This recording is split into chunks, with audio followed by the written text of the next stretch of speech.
قال المؤلف والمفسر رحمه الله تعالى أدام النفع بعلومه وعلومكم في الدارين آمين إلى أن قال هذا خبر من الله تعالى لرسوله صلى الله عليه وسلم بمقدار ما لبث أصحاب الكهف في كهفهم منذ أرقدهم إلى أن بعثهم الله وأعثر عليهم أهل ذلك الزمان وأنه كان مقداره 300 سنة تزيد 9 سنين بالهلالية وهي 300 سنة بالشمسية فإن تفاوت ما بين كل 100 سنة بالقمرية إلى الشمسية 3 سنين فلهذا قال بعد 300 وازدادوا 9۔ اب ان آیات میں اللہ تبارک و تعالیٰ نے اپنے محبوب حضرت محمد مصطفیٰ صلی اللہ علیہ وسلم کو خبر دی ہے کہ اصحاب کہف کتنا عرصہ غار میں رہے اور کتنی مدت تک وہ سوتے رہے۔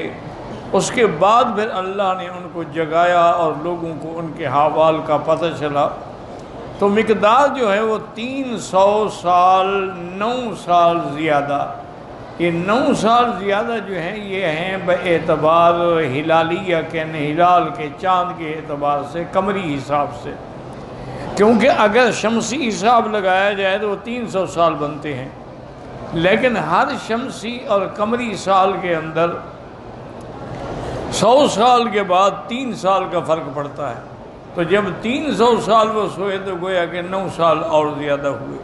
اس لیے اللہ نے فرمایا وَازْدَادُوا 9 قُلِ اللَّهُ أَعْلَمُ بِمَا لَبِثُوا أَيْ إِذَا سُئِلْتَ عَن نَفْسِهِمْ وَلَيْسَ عِندَكَ عِلْمٌ فِي ذَلِكَ وَتَوْقِيفٌ مِّنَ اللَّهِ تَعَالَىٰ فَلَا تَتَقَدَّمْ فِيهِ بِشَيْءٍ۔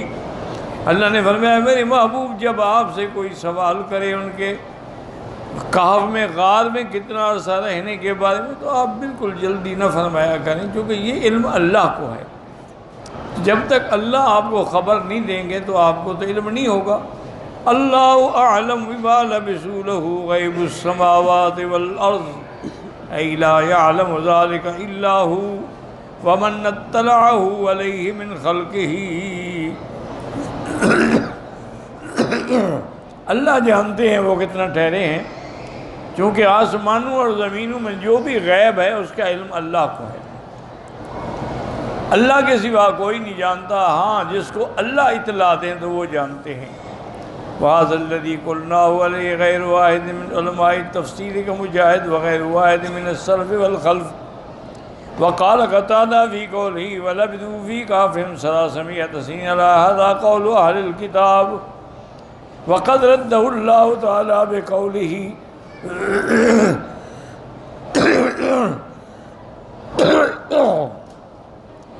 قل اللہ اعلم بما۔ اب دوسری بات ہے، حضرت قتادہ فرماتے ہیں کہ غار میں رہے 300 سال، وہ کہتے ہیں اہل کتاب کا قول ہے، اللہ نے ان کا رد کیا ہے، فرمایا اللہ جانتے ہیں کتنے رہے ہیں۔ وَيَا قِرَاءَةُ عَبْدِ اللَّهِ وَقَالُوا وَلَبِثُوا یعنی أَنَّهُ قَالَهُ النَّاسُ وَهَكَذَا قَالَ قَتَادَةُ وَطَرِفُ عَبْدِ اللَّهِ وَفِي هَذَا الَّذِي زَعَمَهُ قَتَادَةُ نَظْرٌ فَإِنَّ الَّذِي بِأَيْدِي أَهْلِ الْكِتَابِ أَنَّهُ لَبِثُوا 300 سِنِينَ مِنْ 300 سَنَةٍ مِنْ غَيْرِ 90 بالشمسیۃ، یعنی اگر اہل کتاب کی بات ہو تو وہ تو شمسی اعتبار سے 300 سال کی بات کہتے ہیں۔ قَدْ حَقَّ قَوْلُهُمْ لَمَّا قَالَ وَازْدَادُوا 9 والظاہر من الآیت انما ہوا اخبار من اللہ۔ اصل بات یہ ہے کہ اللہ نے خبر دی ہے، یہ اہل کتاب کی بات نہیں ہے۔ وَهَذَا اختیار ابن جریر رحمہ اللہ وروایہ قتادہ قراءۃ مسعود منقطعۃ ثم هي شاذۃ بالنسبۃ الی قراءۃ الجمہور۔ ویسے بھی وہ قراءت شاذہ ہے، اصل بات یہی ہے کہ اللہ نے خبر دی ہے۔ اللہ نے فرمایا ابصر بہ واسمع اے انہ لبصیر بہم سمیع لہم۔ اللہ تبارک و تعالیٰ دیکھنے والے ہیں اور سننے والے ہیں۔ قال ابن ذلك فی معنی المبالغۃ فی المدح، کانہو قیل ما ابصرہ واسمعہ، یہ مبالغہ ہے، کہتے کیا دیکھا کیا سنا. وتاویل الکلام ما ابصر اللہ لکل موجود واسمعہ لکل مسموع ولا یخفی علیہ من ذلک شیء. اللہ ہر چیز کو دیکھتے ہیں، ہر چیز کو سنتے ہیں، اس کے آگے کوئی چیز چھپی ہوئی نہیں ہے. ثم روى عن قتادہ فی قول ابصر به واسمع فلا احد ابصر من اللہ ولا اسمع. اللہ سے زیادہ دیکھنے والا سننے والا کون ہے؟ ابصر به واسمع یرى اعمالهم ويسمع ذلك منهم. اللہ ان کے اعمال کو دیکھتے ہیں، اللہ ان کے اقوال کو سنتے ہیں، چونکہ سمیع اور بصیر اللہ کی صفت ہے. ما لهم من دونه من ولی ولا يشرك في حكمه احدا، اے انہ تعالی هو الذي له الخلق والامر. مخلوق بھی اللہ کی اور حکم بھی اللہ کا. لا معقب لحکمہ، اللہ کے حکم کو کوئی ٹالنے والا نہیں. ولیس له وزیر ولا نصیر ولا شریک ولا مشیر. نہ اللہ کا کوئی وزیر ہے، نہ کوئی مددگار ہے، نہ کوئی شریک ہے، نہ کوئی مشیر ہے. اللہ کی ذات مقدس و پاک ہے. تعالی وتقدس وحدہ لا شریک لہ، لہ الملک ولہ الحمد یحیی ویمیت وہو علی کل شیء قدیر. وَاتْلُ مَا أُوحِيَ إِلَيْكَ مِن كِتَابِ رَبِّكَ لَا مُبَدِّلَ لِكَلِمَاتِهِ وَلَن تَجِدَ مِن دُونِهِ مُلْتَحَدًا. وَاصْبِرْ نَفْسَكَ مَعَ الَّذِينَ يَدْعُونَ رَبَّهُمْ بِالْغَدَاةِ وَالْعَشِيِّ يُرِيدُونَ وَجْهَهُ وَلَا تَعْدُ عَيْنَاكَ عَنْهُمْ تُرِيدُ زِينَةَ الْحَيَاةِ الدُّنْيَا وَلَا تُطِعْ مَنْ أَغْفَلْنَا قَلْبَهُ عَنْ ذِكْرِنَا وَاتَّبَعَ هَوَاهُ وَكَانَ أَمْرُهُ فُرُطًا. اب ان آیات میں اللہ تبارک و تعالی نے خبر دی اور حکم فرمایا اپنے پاک نبی کو صلی اللہ علیہ وسلم. آپ نے پڑھا ہے کہ ابتداء سورت میں بھی اللہ کی کتاب کا ذکر تھا. الحمدللہ الذی انزل علی عبدہ الکتاب ولم یجعل لہ عوجا. پھر درمیان میں اصحاب کہف کا قصہ آیا. اب پھر بات جو ہے وہ اصل کی طرف لوٹ رہی ہے. اللہ حکم دے ہیں میرے محبوب، اللہ نے جو آپ کے پاس کتاب بھیجی آپ اسی کی تلاوت کریں بس. اللہ کی بات کو کوئی طاقت بدل نہیں سکتی. اور اس کے آگے ایک ہدایت ہے، آداب الہی ہیں. اللہ نے فرمایا میرا مدنی آپ ان لوگوں کے ساتھ رہیں جو صبح و شام اپنے اللہ کا ذکر کرتے ہیں اور خالص اللہ کی رضا کے لیے ذکر کرتے ہیں. ان سے آپ ہرگز آنکھیں نہ پھیریں. کیا آپ دنیا کی زینت چاہتے ہیں، دنیا کی شوکت چاہتے ہیں؟ وَلَا تُطِعْ مَنْ أَغْفَلْنَا قَلْبَهُ، ہرگز اس کی اطاعت نہ کرے جس کے دل کو ہم نے اپنے ذکر سے غافل کر دیا ہے. وَاتَّبَعَ هَوَاهُ، اور وہ اپنی خواہشات کے پیچھے دوڑ رہا ہے. وَكَانَ أَمْرُهُ فُرُطًا، اس کا امر جو ہے وہ بالکل ضائع ہے جس کی کوئی حقیقت اور کوئی قیمت نہیں ہوگی. اس کی وجہ یہ تھی قریش مکہ کے سردار جب حضور کی خدمت میں آتے اور وہاں دیکھتے حضرت بلال ہیں، حضرت صہیب ہیں، حضرت عمار ہیں، حضرت ابن مسعود ہیں، اور یہ سب چونکہ مساکین تھے، فقراء تھے، انہوں نے صوف کے کپڑے یعنی موٹے اونی کپڑے پہنے ہوتے تھے. ان کی وجہ سے پسینہ آتا تھا اور پسینے سے لازمی بات ہے کہ ہوا پیدا ہوتی ہے. تو قریش مکہ ناک بھون چڑھاتے اور کہتے کہ یا رسول اللہ سب آپ ان کو ہمارے ساتھ بٹھا دیتے ہیں، ان کے کپڑوں سے بھی ہمیں بدبو آتی ہے. آپ ایسا کریں کہ جب ہم آپ کو ملنے کے لیے آئیں تو آپ ان کو ہٹا دیا کریں تاکہ ہم آپ سے بات کریں. ان کے اسلام لانے سے آپ کو کیا ملا ہے؟ چند آدمی مسلمان ہوئے. اگر ہم مسلمان ہو جائیں پورا قبیلہ مسلمان ہو جائے گا. تو بعض روایات میں آتا ہے کہ حضور پاک کے دل میں خیال آیا کہ بھئی وہ صحابی تو میرے صحابی ہیں، پکے مومن ہیں، اگر وہ میں ان کو ہٹا بھی دوں تو کوئی فرق نہیں پڑتا ان کے ایمان میں،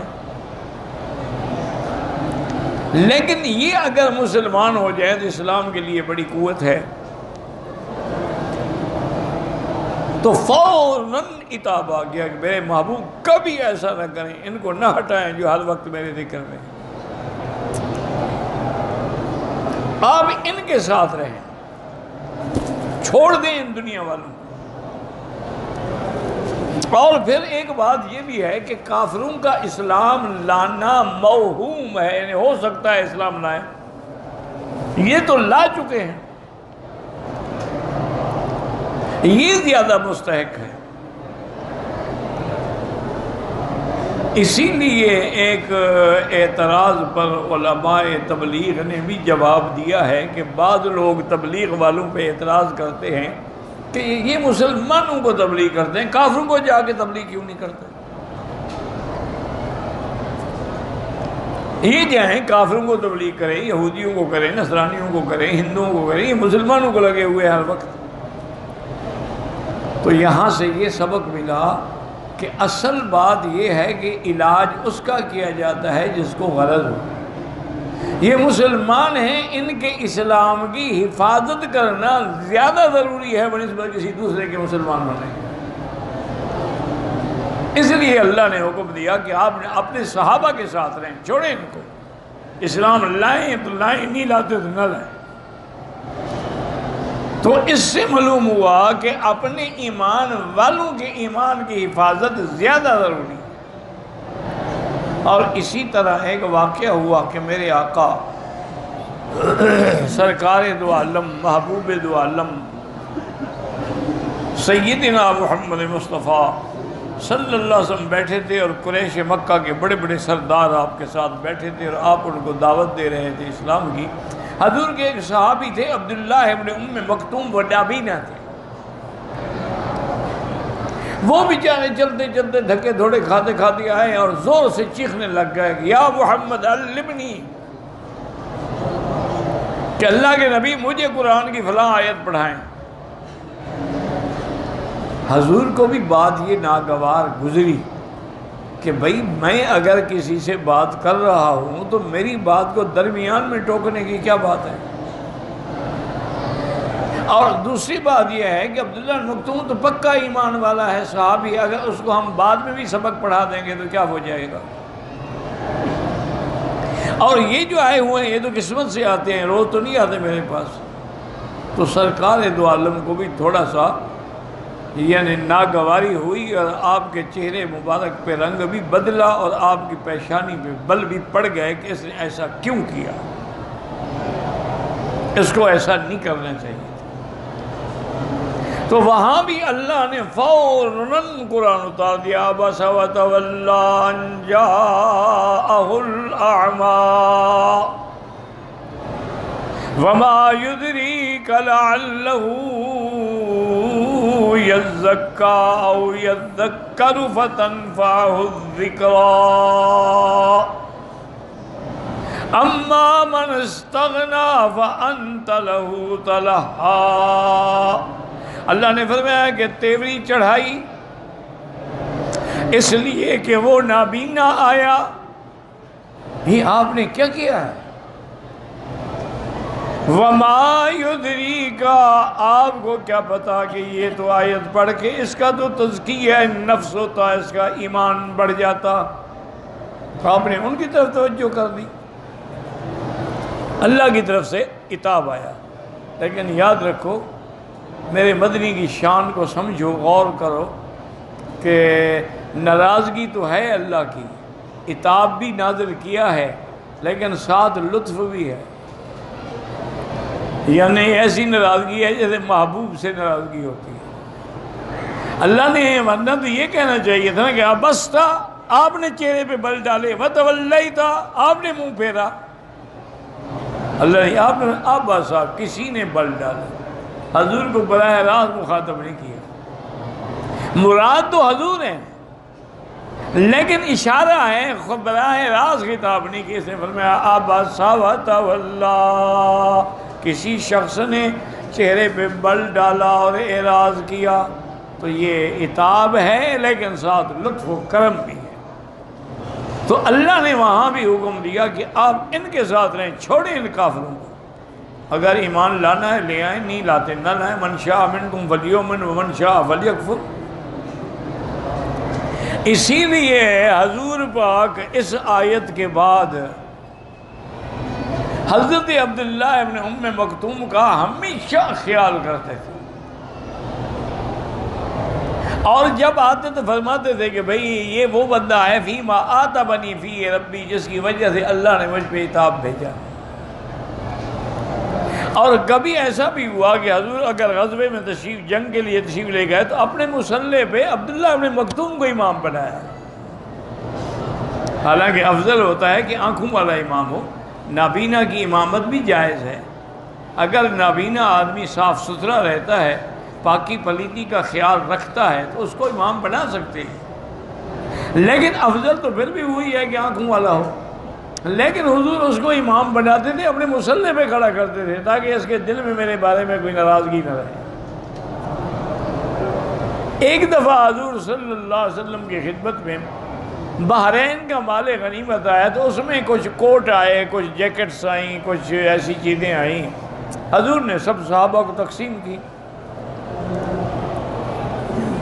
سب کو تقسیم ہوئی۔ عبداللہ بن مکتوم کو بھی پتہ چلا کہ آج حضور کے پاس بڑے اچھے اچھے کوٹ آئے تھے اور جیکٹس آئے تھے، حضور نے تقسیم کر دیا، مجھے تو نہیں دیا۔ تو عبداللہ ابن مکتوم نے اپنے خادم کو بلایا کہ مجھے لے چلو حضور کے طرف۔ دوپہر کا وقت تھا، کوئی جرأت نہیں کر سکتا، اس وقت حضور کے آرام کا وقت ہے۔ دروازے پہ آ کے کھڑا ہو گیا اور بلایا کہ حضور باہر تشریف لائیں۔ حضور نے آواز پہچان لی کہ عبداللہ بن مکتوم ہے، تو حضور باہر آئے، انہوں نے کہا حضور آپ نے سب کو جیکٹ دیے ہیں اور مجھے نہیں، فرمایا تیرے لیے میں نے چھپا کے رکھا ہوا ہے اللہ کے بندے، یہ پکڑو، دیکھو اس کے بٹن، دیکھو کتنے خوبصورت بٹن ہیں، کیسے اچھے بٹن ہیں۔ عبداللہ نے بڑا خوش ہو رہا ہے، کمال ہو رہا ہے، کہتے ہیں کمال ہے حضور آپ نے میرے لیے چھپا کے رکھا، فرمایا ہاں سب کو دے دیا، تیرے لیے چھپا کے رکھا ہوا ہے میں نے۔ اتنا حضور ان کا خیال فرماتے ہیں۔ تو اب قاعدہ کیا نکلا ہے کہ دنیا والوں کی طرف توجہ نہ کرو، غریبوں کی طرف توجہ کرو۔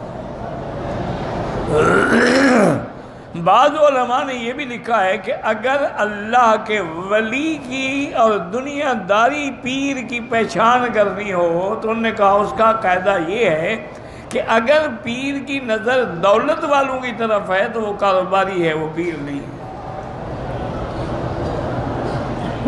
اگر اس کی صحبت میں فقراء ہیں، علماء ہیں، غریب ہیں، وہ صحیح معنوں میں پیر ہے۔ چونکہ اللہ نے دنیا والوں کی طرف توجہ کرنے سے منع فرمایا ہے، پھر یہ کیسے ہر وقت دنیا داروں میں گھرے ہوئے ہیں کہ اگر کوئی دولت والا آ جائے تو جناب یہ پیر صاحب کھل اٹھتے ہیں کہ ہاں بڑی پارٹی آ گئی ہے، سامی پڑی ہے، کچھ نہ کچھ تو دے گا، اور غریب آ جائے یار بٹھاؤ اس کو لنگر میں، کھانا بھی دے دینا۔ اسی طرح ایک دفعہ مجھے خود واقعہ سنایا تھا مفتی زین العابدین صاحب رحمۃ اللہ علیہ، تبلیغی جماعت کے بڑے عالم تھے اور بڑی شخصیت تھی تبلیغ کی، فیصل آباد سے تھے،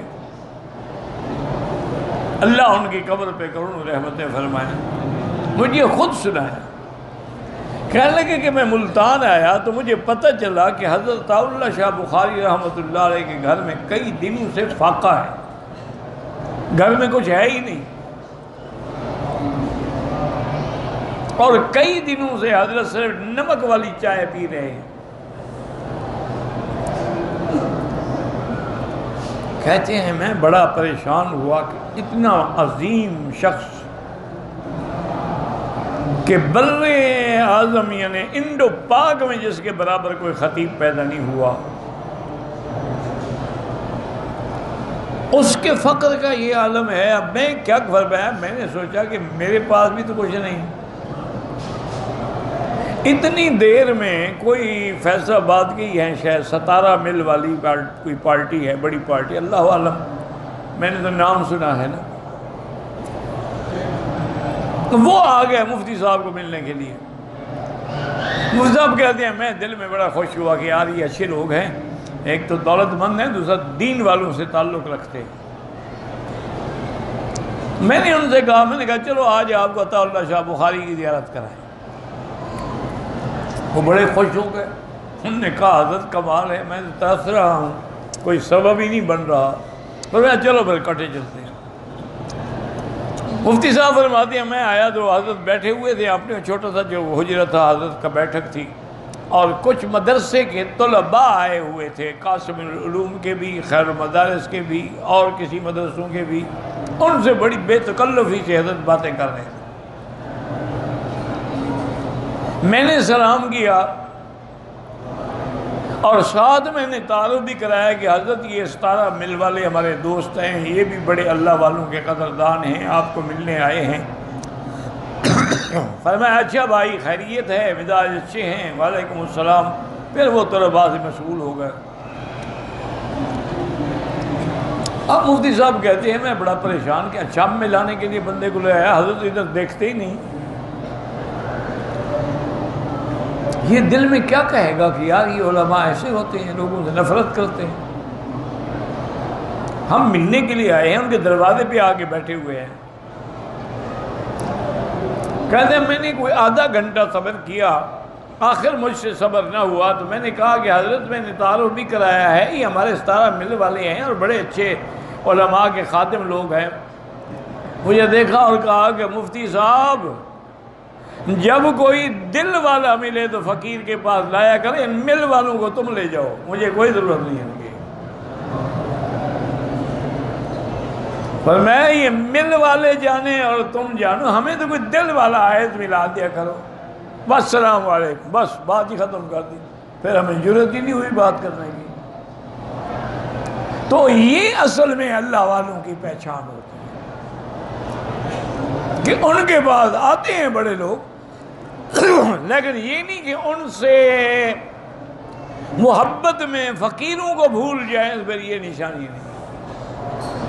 دولت میں نظر جو ہے وہ غلط لوگوں کی ہوتی ہے، اسی لیے علماء نے قرآن سے مسئلہ نکالا ہے کہ جب جادوگر آئے حضرت موسیٰ علیہ السلام کے مقابلے پر، فرعون کے جادوگر، تو انہوں نے کہا کہ اِنَّ لَنَا لَأَجْرًا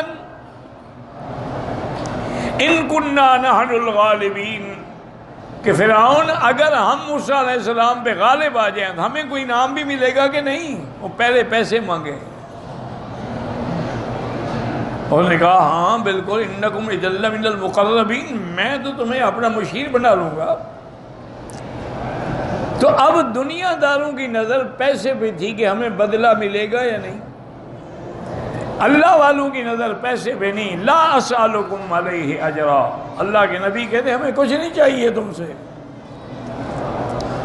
ان اجر الا علی رب العالمین، ہمارا بدلہ ہمیں اللہ دیں گے، ہم تم سے نہیں مانگنے آئے۔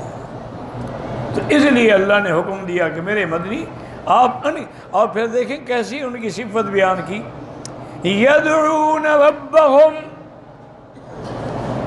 بالغداۃ والعشی، غدا کہتے ہیں صبح، عشی کہتے ہیں شام، لیکن معنی ہوتا ہے کہ ہر وقت اللہ کے ذکر میں ہے، ہر حال میں اللہ کے ذکر میں۔ اچھا پھر یہ آگے یہ بھی بتا دیا کہ ذکر کیوں کر رہے ہیں، کوئی پیسے چاہیے اس لیے وظیفہ نہ، فرمایا یریدون وجہہ، صرف اس کی رضا چاہتے ہیں اور کچھ نہیں چاہتے۔ اور پھر اللہ نے دوبارہ حکم دی، پہلے تو تھا نا کہ وَاصْبِرْ نَفْسَكَ، ان کے ساتھ جڑے رہیں، اب اللہ نے فرمایا لَا تَعْدُ عَيْنَاكَ عَنْهُمْ، ان سے آنکھیں ہرگز نہ پھیریں۔